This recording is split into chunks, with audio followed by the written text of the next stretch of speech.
अब हम इस टॉपिक को रिवीजन के लिए आसान भाषा में समझते हैं। राजस्थान का कृषि उत्पादन 2024-25 और 2025-26 के अनुमान, कृषि जलवायु क्षेत्र और राष्ट्रीय स्तर पर फसलों की रैंकिंग। बिल्कुल। और क्लास पीएसआई परीक्षा की तैयारी कर रहे सभी छात्रों के लिए ये सेशन बहुत महत्वपूर्ण है। आज हमारा फोकस सिर्फ आंकड़ों को रटने पर नहीं होगा। हाँ, हम उन आंकड़ों के पीछे की कहानी समझेंगे, क्योंकि जब आप क्यों और कैसे समझ लेते तो डेटा खुद ब खुद याद हो जाता है। सही कहा। तो क्लास अपना पूरा ध्यान यहाँ केंद्रित करें। सबसे पहले हम राज्य के कुल उत्पादन के आंकड़ों पर नजर डालेंगे, ताकि पता चले कि किन फसलों में वृद्धि हुई है और किन में कमी। वर्ष 2024-25 की तुलना हम 2025-26 के अनुमानों से करेंगे। राइट। तो देखिए, अगर हम कुल खाद्यान्न उत्पादन की बात करें तो एक स्पष्ट गिरावट का ट्रेंड है।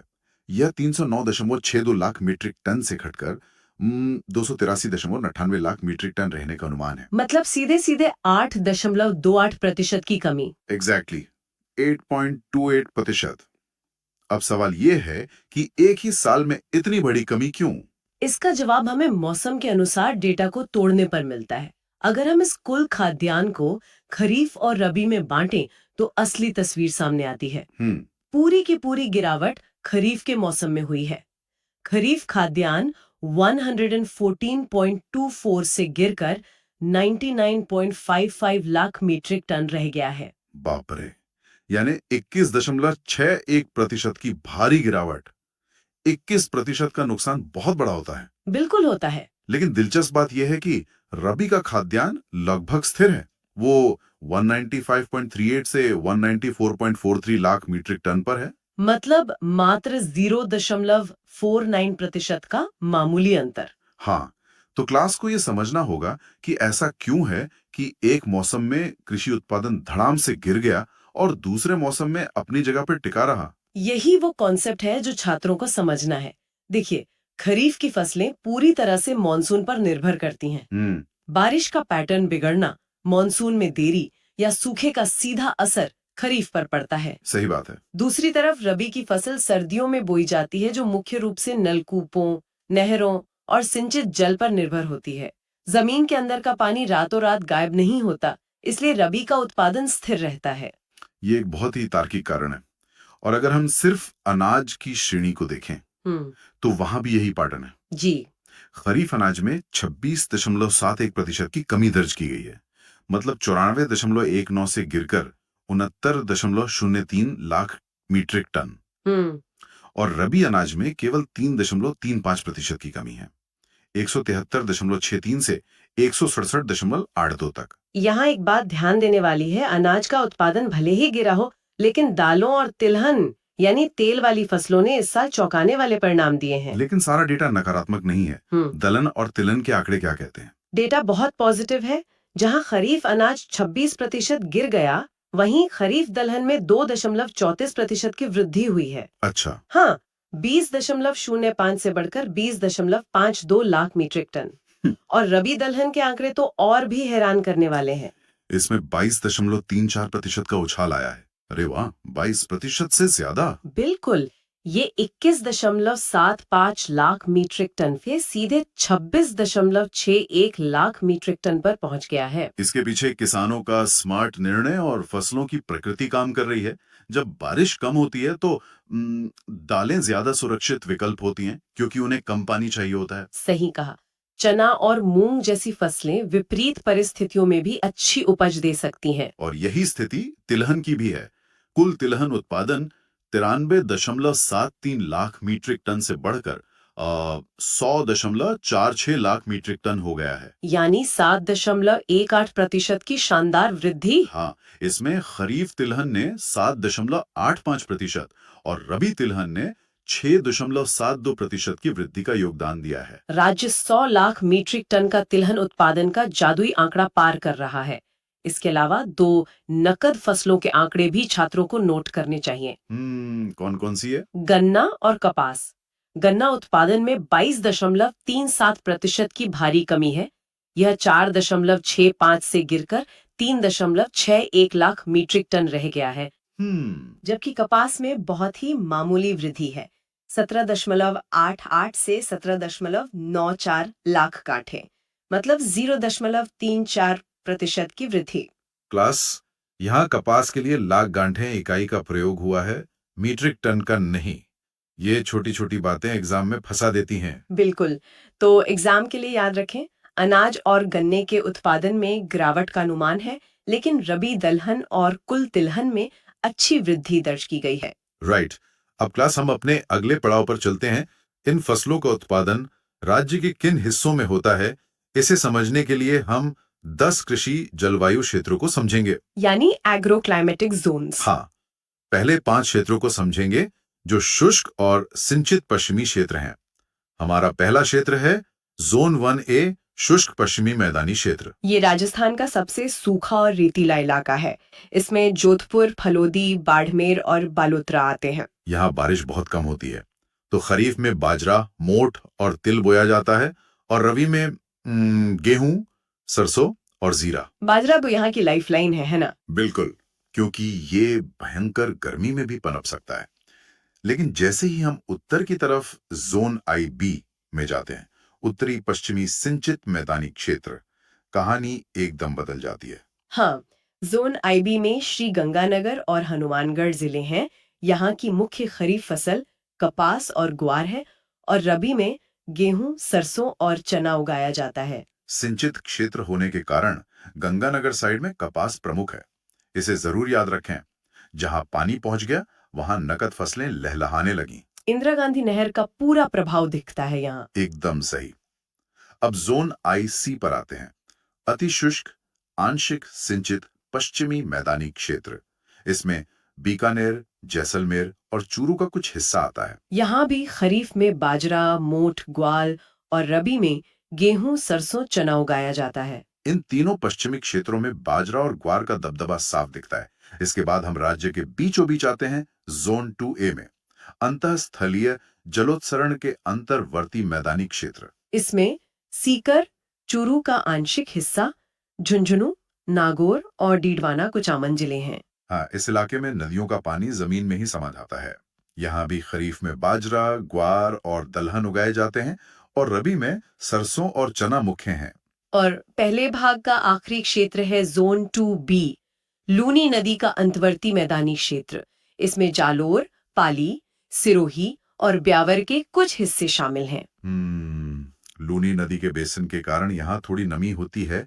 यहाँ खरीफ में बाजरा, ग्वार, तिल और रबी में गेहूं, सरसों होता है। तो रिवीजन पॉइंट ये है, पश्चिमी और लूनी बेसिन वाले क्षेत्रों में बाजरा और ग्वार मुख्य है, जबकि नहरी पानी वाले IB क्षेत्र में कपास की खेती होती है। अब क्लास, सूखे पश्चिमी इलाकों से निकलकर हम राज्य के पूर्वी और नमी वाले दक्षिणी जलवायु क्षेत्रों की तरफ बढ़ते हैं।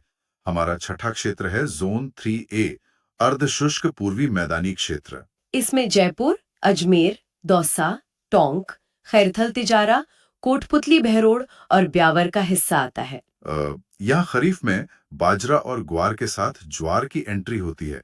रबी में गेहूं, सरसों और चना मुख्य रूप से होते हैं। अगला क्षेत्र बहुत ही खास है, जोन 3B, बाढ़ संभाव्य पूर्वी मैदानी क्षेत्र। इसमें अलवर, डीग, भरतपुर, धौलपुर, करौली और सवाई माधोपुर जिले आते हैं। यहाँ का फसल चक्र बदल जाता है। खरीफ में बाजरा और ग्वार के साथ मूंगफली एक प्रमुख फसल बन जाती है। राइट। और रबी में गेहूं, सरसों, चना के साथ जौ की पैदावार होती है। पूर्वी राजस्थान की मिट्टी मूंगफली के लिए बहुत अच्छी है। इसके बाद हम दक्षिण की तरफ चलते हैं, जोन 4A, अर्ध आर्द्र दक्षिणी मैदानी क्षेत्र। इसमें उदयपुर, राजसमंद, भीलवाड़ा, चित्तौड़गढ़ का कुछ हिस्सा और सिरोही का हिस्सा आता है। दक्षिणी राजस्थान में प्रवेश करते ही बाजरे की जगह मक्का ले लेता है। यहाँ खरीफ में मक्का, दलहन और ज्वार प्रमुख है। रबी में गेहूं और चना। लाल दोमट मिट्टी मक्के के लिए बेस्ट है। बिल्कुल। और इसके ठीक नीचे है जोन 4B, आर्द्र दक्षिणी मैदानी क्षेत्र। इसमें बांसवाड़ा, डूंगरपुर, प्रतापगढ़, सलूम्बर और चित्तौड़गढ़ का हिस्सा आता है। यहाँ खरीफ में मक्का, ज्वार और उड़द के साथ एक नई फसल दिखाई देती है, चावल। रबी में गेहूं और चना होता है।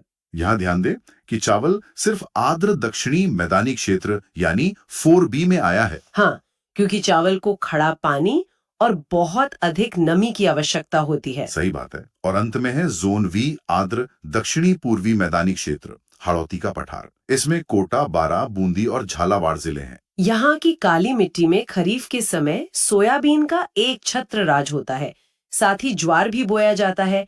रबी में यहाँ गेहूं और चना उगाया जाता है। तो याद रखने योग्य बात यह है, याद रखने योग्य बात, बाढ़ संभाव्य पूर्वी क्षेत्र यानी 3B में मूंगफली और जौ है, दक्षिण 4B में मक्का और चावल है, और हाड़ौती जोन 5 में सोयाबीन मुख्य है। एकदम सटीक। हमने देखा कि राजस्थान के अलग अलग क्षेत्रों में कौन सी फसलें उगती हैं। अब देखते हैं कि इन फसलों के कुल उत्पादन में राजस्थान पूरे देश में किस नंबर पर आता है। ये बहुत स्कोरिंग हिस्सा है एग्जाम के लिए। बिल्कुल। सबसे पहले बात प्रथम स्थान की। राई एवं सरसों के उत्पादन में राजस्थान का पहला स्थान है। देश का 43.43% सरसों केवल राजस्थान पैदा कर रहा है। क्या बात है। सरसों को पकने के लिए सर्दियों का मौसम चाहिए, जो यहाँ परफेक्ट मिलता है। हाँ, इसी तरह बाजरा उत्पादन में भी हम नंबर 1 है। देश का 41.34% बाजरा हमारे यहाँ होता है। कुल तिलहन की बात करें तो उसमें भी राजस्थान 23.61% योगदान के साथ पूरे देश में पहले स्थान पर है। और मोटे अनाज की श्रेणी में भी 14.21% उत्पादन के साथ राजस्थान प्रथम स्थान पर है। लेकिन ग्वार के आंकड़े सबसे ज्यादा प्रभावित करने वाले हैं, जहां देश का लगभग 89% ग्वार अकेले राजस्थान पैदा कर रहा है। सटीक आंकड़ा 88.80% है। यह एक प्रकार से राजस्थान की मोनोपोली है। ग्वार का उपयोग सिर्फ पशु चारे में नहीं, बल्कि इसके गोंद का उपयोग पेट्रोलियम निकालने में भी होता है। बहुत बढ़िया पॉइंट है ये।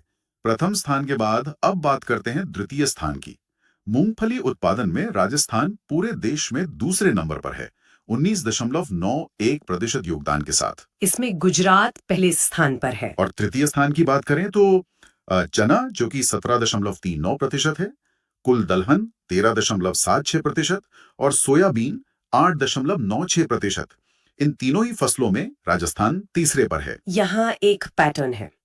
चना, कुल दलहन और सोयाबीन, इन तीनों ही फसलों में मध्य प्रदेश पहले और महाराष्ट्र दूसरे स्थान पर है। हाँ, और राजस्थान तीसरे पर। तो परीक्षा के लिए रट लें, सरसों, बाजरा, ग्वार, कुल तिलहन और मोटे अनाज में राजस्थान नंबर 1 है, मूंगफली में दूसरा और चने दलहन में तीसरा स्थान है। रैंकिंग के बाद अंत में हम उत्पादकता यानी प्रति हेक्टेयर उपज की बात करेंगे, जिससे पता चलेगा कि किस फसल की सघनता कितनी है। वर्ष 2024-25 में अनाज की उत्पादकता 2537 किलोग्राम प्रति हेक्टेयर है, लेकिन दलहन की उत्पादकता केवल 773 किलोग्राम प्रति हेक्टेयर है। और दोनों को मिला लें तो कुल खाद्यान्न की उत्पादकता 1940 किलोग्राम प्रति हेक्टेयर बैठती है।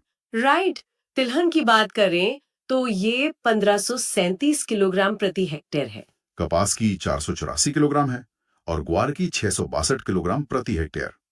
लेकिन गन्ने की उत्पादकता का आंकड़ा भारी है, 76,835 किलोग्राम प्रति हेक्टेयर।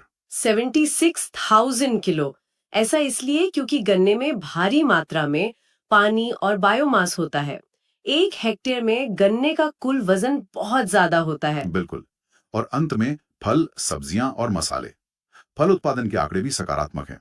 क्षेत्रफल 2023-24 में 88,672 हेक्टेयर था, जो 2024-25 में बढ़कर 92,993 हेक्टेयर हो गया। और उत्पादन 11,97,555 मीट्रिक टन से बढ़कर 13,84,606 मीट्रिक टन हो गया। उत्पादकता भी 13,506 से बढ़कर 14,889 किलोग्राम प्रति हेक्टेयर हो गई है। मतलब साफ है। निष्कर्ष, गन्ने का वजन सबसे ज्यादा होने से उत्पादकता सर्वाधिक है। साथ ही फलों के क्षेत्रफल, उत्पादन और उत्पादकता तीनों में इस साल वृद्धि दर्ज हुई है। बिल्कुल सही। तो क्लास कृषि की ये पूरी तस्वीर अब आपके सामने स्पष्ट होनी चाहिए। अब पूरा टॉपिक क्लियर हो जाना चाहिए।